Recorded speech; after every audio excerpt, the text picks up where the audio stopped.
ನಮಸ್ತೆ ಮಿತ್ರರೇ.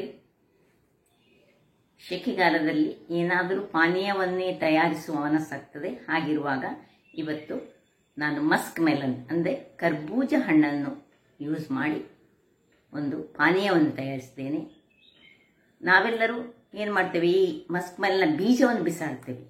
ಇವತ್ತು ನಾನು ಆ ಮಸ್ಕ್ ಮೆಲನ್ನ ಬೀಜವನ್ನು ಸಹ ಉಪಯೋಗಿಸಿ ಹೇಗೆ ಪಾನೀಯವನ್ನು ತಯಾರಿಸುವುದು ಎಂದು ತೋರಿಸಿಕೊಟ್ಟಿದ್ದೇನೆ. ಹಾಗಿರುವಾಗ ಯಾರೆಲ್ಲ ನನ್ನ ಚಾನಲನ್ನು ನೋಡ್ತಿದ್ದೀರಿ, ಯಾರೆಲ್ಲ ಇನ್ನೂ ಸಬ್ಸ್ಕ್ರೈಬ್ ಮಾಡಿಲ್ಲ, ದಯವಿಟ್ಟು ಸಬ್ಸ್ಕ್ರೈಬ್ ಮಾಡಿ ಸಪೋರ್ಟ್ ಮಾಡಿ ಅಂತ ಹೇಳುತ್ತಾ ಬನ್ನಿ ಈ ರುಚಿಕರವಾದ ಪಾನೀಯವನ್ನು ಸುಲಭ ರೀತಿಯಲ್ಲಿ ಹೇಗೆ ಮಾಡುವುದೆಂದು ನೋಡೋಣ. ವೀಕ್ಷಕರೇ, ಇವತ್ತು ಈ ಒಂದು ಮಸ್ಕ್ ಮೆಲನ್ನಿಂದ ಒಂದು ರುಚಿಕರವಾದ ಸಮ್ಮರ್ ಸ್ಪೆಷಲ್ ಡ್ರಿಂಕ್ ಮಾಡುವ ಬೇಕಾಗುವ ಸಾಮಗ್ರಿಗಳು. ಎಲ್ಲರಿದ್ರೆ ಬೀಜವನ್ನು ತೆಗೆದು ಬಿಸಾಡ್ತಾರೆ. ಇವತ್ತು ನಾನು ಬೀಜವನ್ನು ಸಹ ಉಪಯೋಗಿಸಿ ಮಾಡುವಂತಹ ಒಂದು ಸ್ಪೆಷಲ್ ಆದ ಇದು ಸಮ್ಮರ್ ಪಾನೀಯ ಅಂತ ಹೇಳ್ಬೋದು. ಅದಕ್ಕೆ ನಾನು ನೋಡಿ 2 ಚಮಚದಷ್ಟು ತೆಂಗಿನ ತುರಿ ತೆಗೆದುಕೊಂಡಿದ್ದೇನೆ. 1 ಚಮಚದಷ್ಟು ಇದು ಕಾಮಕಸ್ತೂರಿ ಬೀಜ, ಸಬ್ಜಾ ಬೀಜ ಏನು ಹೇಳ್ತಾರೆ ಅದನ್ನು. ಅದಕ್ಕೆ ಸ್ವಲ್ಪ ನಾನು ನೀರು ಹಾಕೊಳ್ತೇನೆ. ಒಂದು 5 ನಿಮಿಷಗಳ ಕಾಲ ಅದನ್ನು ನೀರು ಹಾಕಿ ಹೀಗೆ ಇಟ್ಕೊಳ್ಳೋಣ. ಈ ತೆಂಗಿನ ತುರಿಗೆ ಸಹ ಸ್ವಲ್ಪ ನೀರನ್ನು ಹಾಕೊಳ್ತಿದ್ದೇನೆ. ಹೀಗೆ ಇರಲಿ. ಸ್ವಲ್ಪ ನಮಗೆ ಏಲಕ್ಕಿ ಬೇಕು, ಮತ್ತೆ ಐಸ್ ಕ್ಯೂಬ್ಸ್ ಇದ್ದರೆ ನೀವು ಯೂಸ್ ಮಾಡ್ಕೊಳ್ಬಹುದು, ಬೇಕಿದ್ದರೆ ಹಾಕೊಳ್ಳಿ, ಅಗತ್ಯ ಇಲ್ಲ. ನಾನು ಹೆಚ್ಚಾಗಿ ಐಸ್ ಕ್ಯೂಬ್ಸ್ ಅನ್ನು ಯೂಸ್ ಮಾಡೋದಿಲ್ಲ.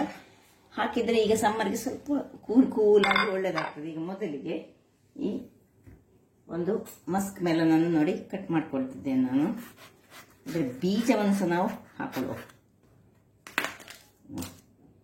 ಅಷ್ಟೊಂದು ಕಲರ್ ಒಳ್ಳೆ ಇಲ್ಲ ಇದರದ್ದು. ನೋಡಿ ಬೀಜವನ್ನು ಹೇಗೆ ಮಾಡ್ಕೊಳ್ಬೇಕು ಹೇಳಿದರೆ, ಈ ಬೀಜವನ್ನು ಸಹ ನಾವು ಮೊದಲಿಗೆ ಹೀಗೆ ಮಿಕ್ಸಿ ಜಾರ್ನೊಳಗೆ ಹಾಕೊಳ್ಬೇಕು.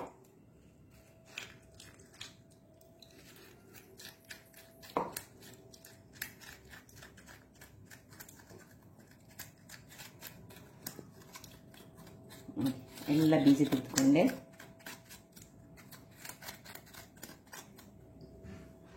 ಎರಡರದ ಸಹ ಬೀಜವನ್ನು ನೋಡಿ ಈ ರೀತಿಯಲ್ಲಿ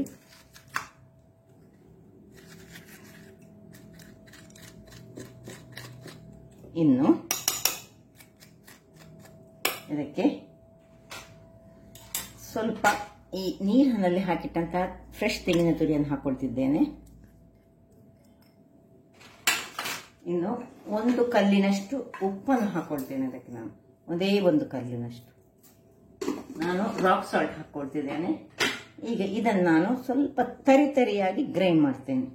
ನೋಡಿ ವೀಕ್ಷಕರೇ, ಫುಲ್ ಗ್ರೈಂಡ್ ಮಾಡಲಿಲ್ಲ, ಸ್ವಲ್ಪ ತರಿಯಾಗಿ ನಾನು ಇದನ್ನು ನೋಡಿ ಹೇಗೆ ಅದರ ಬೀಜಗಳೆಲ್ಲ ಅದರಲ್ಲೇ ಉಂಟು. ನೋಡಿ ಬೀಜ ಅದರಲ್ಲೇ ಉಂಟು, ಸ್ವಲ್ಪ ಬೀಜ ಕ್ರಶ್ ಆಗಿದೆ ಅಷ್ಟೇ. ಈಗ ಆ ಬೀಜಗಳನ್ನು ಇಲ್ಲದೆ ನಾವು ಬಿಸಾಡುವುದಲ್ಲ, ವೇಸ್ಟ್ ಆಗ್ತದೆ. ಅದರ ಬದಲು ನಾವು ಅದನ್ನು ಯೂಸ್ ಮಾಡ್ಕೊಳ್ತಿದ್ದೆ. ಬೀಜದಲ್ಲಿರುವಂತಹ ಅದರ ಒಳಗಿರುವಂತಹ ಪಲ್ಪ್ ಉಂಟಲ್ಲ, ವೈಟ್ ಪಾರ್ಟ್ ಇರ್ತದಲ್ಲ, ಅದು ಇದರಲ್ಲಿ ಬರ್ತದೆ, ಇದು ಹಾಲಿನ ರೂಪದಲ್ಲಿ ಬರ್ತದೆ. ಈಗ ಇದನ್ನು ನಾನು ಒಂದು ಹೀಗೆ ಸ್ಟ್ರೈನರಲ್ಲಿ ಸ್ಟ್ರೈನ್ ಮಾಡ್ಕೊಳ್ತೇನೆ. ನೋಡಿ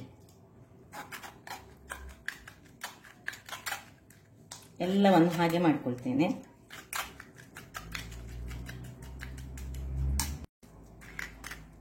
ನೋಡಿ ಇದನ್ನು ಇನ್ನು ಇದು ನೋಡಿ, ಇದು ಇದರಲ್ಲಿರುವ ಇದು ಓಪನ್ ಆಗಿ ಅದರ ಒಳಗಿರುವ ಬೀಜದ ಅಂಶಗಳೆಲ್ಲ ಇದರಲ್ಲಿ ಬಂದಿದೆ. ನಾವು ಯಾವಾಗಲೂ ಬೀಜವನ್ನು ಬಿಸಾಡಿಕೊಳ್ಳೋದಲ್ಲ, ಇದರ ಒಳಗೆ ಬೀಜದ ಒಳಗೆ ನಾವನ್ನು ಓಪನ್ ಮಾಡಿದರೆ ಬಿಳಿಯಾದ ಒಂದು ಅಂಶ ಪಲ್ಪ್ ಇರ್ತದೆ. ಹೇಗೆ ಈ ಕ್ಯಾಶ್ಯೂ ನಟ್ಟಿನ ಒಳಗಿರ್ತದೆ ನೋಡಿ, ಅದೇ ರೀತಿಯಾಗಿ ಹೀಗೆ ಎಲ್ಲವಂತ ನಾವು ಹೀಗೆ ಎಲ್ಲ ಇಡೀ ಮಾಡಿ ನಾನು ನಿಮಗೆ ತೋರಿಸ್ತೇನೆ. ಇಲ್ಲಿ ನೋಡಿ ಎಲ್ಲ ಆಯಿತು. ನೋಡಿ ಇಲ್ಲಿ ಇಷ್ಟು ನಮಗೆ ಡಿಸ್ಕಾರ್ಡ್ ಮಾಡಲಿಕ್ಕೆ. ಈಗ ಇದಕ್ಕೆ ಸ್ವಲ್ಪ ನೀರು, ಬಿಸಿ ತಣ್ಣಗಾದ ನೀರು ಹಾಕಿ ಸಹ ನಾವು ಇದನ್ನು ಮಾಡ್ಕೊಳ್ಬಹುದು. ನೋಡಿ ಸ್ವಲ್ಪ ಹಾಕೊಂಡಿಟ್ಕೊಳ್ಳೋಣ, ಬೇಕಿದ್ರೆ ಕೊನೆಗೆ ಸ್ಟ್ರೈನ್ ಮಾಡ್ಕೊಳ್ಳೋಣ ಇದನ್ನು ಸ್ಟ್ರೈನರಲ್ಲಿ. ಈಗ ಇದೇ ಮಿಕ್ಸಿ ಜಾರಿಗೆ, ಇಲ್ಲಿ ನೋಡಿ ಇದೇ ಮಿಕ್ಸಿ ಜಾರಲ್ಲಿ ನಾವು ಇದರ ಪಲ್ಪ್ ಇದನ್ನು ಪಕ್ಕಕ್ಕೆ ಇಟ್ಕೊಳ್ಳೋಣ. ಇದರ ಪಲ್ಪನ್ನು ನಿಮಗೆ ಎಷ್ಟು ಬೇಕು ಅಷ್ಟನ್ನು ತೆಗೆದುಕೊಂಡು ಇದರಲ್ಲಿ ಎಷ್ಟು ಆಗ್ತದೆ ನೋಡಿ. ಆಲ್ರೆಡಿ 1 ಗ್ಲಾಸ್ನಷ್ಟು ಬೀಜದ್ದೇ ಬಂತು. ಈಗ ಪಲ್ಪ್ ಎಷ್ಟು ಬೇಕು ನಾನು ಅರ್ಧದಲ್ಲಿ ಮಾಡ್ತೇನೆ. ಈಗ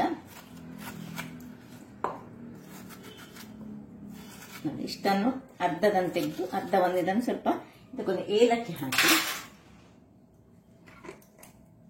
ಒಂದು ಏಲಕ್ಕಿ ಹಾಕೊಳ್ತಿದ್ದೇನೆ. ಹಾಕಿ ಇದನ್ನು ಬೆಲ್ಲ ಸ್ವಲ್ಪ ಹಾಕೊಳ್ತೇನೆ. ಇಷ್ಟನ್ನು ಒಂದು ಗ್ರೈಂಡ್ ಮಾಡಿ ತರ್ತೇನೆ. ಇಲ್ಲಿ ನೋಡಿ ವೀಕ್ಷಕರೇ, ಅದರ ಪಲ್ಪ್ ಅನ್ನು ಸಹ ಗ್ರೈಂಡ್ ಮಾಡಿ ತಂದೆ. ಈಗ ಇದನ್ನು ಇದಕ್ಕೆ ಮಿಕ್ಸ್ ಮಾಡ್ಕೊಳ್ಳೋಣ. ಸ್ವಲ್ಪ ಇದಕ್ಕೆ ನೀರನ್ನು, ಯಾವಾಗ ಬಿಸಿ ತಣ್ಣಗಾದ ನೀರನ್ನೇ ಯೂಸ್ ಮಾಡಿಕೊಳ್ಳಿ. ಯಾವಾಗಲೂ ಈ ಫ್ರೂಟ್ ಜ್ಯೂಸಸ್ ಅಥವಾ ಜ್ಯೂಸಸ್ ಯಾವಾಗಲೂ ಮಾಡುವಾಗ ಯಾವತ್ತು ನಾವು ಬಿಸಿ ತಣ್ಣಗಾದ ನೀರನ್ನೇ ಯೂಸ್ ಮಾಡಬೇಕು. ಈಗ ಇಲ್ಲಿ ನೋಡಿ, ಇದಕ್ಕೆ ನಾವು ಈ ಕಾಮಕಸ್ತೂರಿಯನ್ನು, ಇದು ಆಪ್ಷನಲ್, ಬೇಕಿದ್ರೆ ಹಾಕೊಳ್ಬಹುದು. ನೋಡಿ, ಈಗ ನಾನು ಮಾಡಿದ್ರಲ್ಲಿ ಅರ್ಧದಷ್ಟು ಇದು ಹಾಗೆ ಇಟ್ಕೊಂಡಿದ್ದೇನೆ. ಇದು ಇನ್ನೊಂದು ಸತಿ ಮಾಡ್ಕೊಳ್ಬಹುದು. ನೋಡಿ, ಇದೇ ಇಷ್ಟೊಂದು ಮಾತ್ರ ಯೂಸ್ ಮಾಡಿದಂತಹದ್ದು. ಅದರಲ್ಲಿ 2 ಗ್ಲಾಸ್ನಷ್ಟು ಆಗ್ತದೆ. ಈಗ ನಾವು ಇದನ್ನು ಕಲರಿಸಿಕೊಳ್ಳೋಣ. ಏಲಕ್ಕಿಯ ಪರಿಮಳ ಬಹಳ ಚೆನ್ನಾಗಿ ಬರ್ತಾ ಉಂಟು. ಇದನ್ನು ಬೇಕಿದ್ರೆ ಇನ್ನೊಂದು ಸರ್ತಿ ನಾವು ಇದರಲ್ಲಿ ಸ್ಟ್ರೈನರಲ್ಲಿ ಸ್ಟ್ರೈನ್ ಸಹ ಮಾಡ್ಕೊಳ್ಬಹುದು. ಎಷ್ಟು ದಪ್ಪದಲ್ಲಿ ಸಹ ಬಂತು ನೋಡಿ. ಈಗ ಇದನ್ನು ಸರ್ವ್ ಮಾಡ್ಕೊಳ್ಳೋಣ.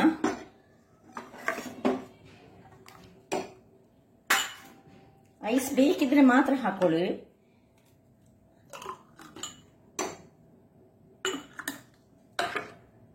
ಇಷ್ಟರಲ್ಲಿ ಅರ್ಧದಲ್ಲಿ 2 ಗ್ಲಾಸ್ನಷ್ಟು ನಮಗೆ ಆಯಿತು. ಹಾಗಿರುವಾಗ ನೋಡಿದ್ರಲ್ಲ ವೀಕ್ಷಕರೇ, ಎಷ್ಟು ಸುಲಭ ರೀತಿಯಲ್ಲಿ ಬೀಜವನ್ನು ಸಹ ಏನು ವೇಸ್ಟ್ ಮಾಡದೆ ನಾವು ಒಂದು ಮಸ್ಕ್ ಮೆಲನ್ನಿಂದ 2 ಗ್ಲಾಸ್ಗಳಷ್ಟು ಜ್ಯೂಸ್ಗಳನ್ನು ಮಾಡಬಹುದು. ಇದಕ್ಕೆ ಸ್ವಲ್ಪ ನೀರನ್ನು ಹಾಕೊಳ್ಳೋಣ, ಮತ್ತೆ ಫುಲ್ ಮಾಡ್ಕೊಳ್ಳೋಣ. ಅಥವಾ ಒಂದೊಂದು ಪೀಸಸ್ ಆಫ್ ಐಸ್ ಅನ್ನು ಇದರಲ್ಲಿ ಹಾಕಿದರೆ ನಮಗೆ ಇನ್ನೂ ಚೆನ್ನಾಗಿ ಬರ್ತದೆ. ಒಂದು ಗ್ಲಾಸಲ್ಲಿ ಒಂದೊಂದು ಪೀಸಸ್ ಐಸ್ಗಳನ್ನು ಹಾಕೊಳ್ತಿದ್ದೇನೆ ನಾನು.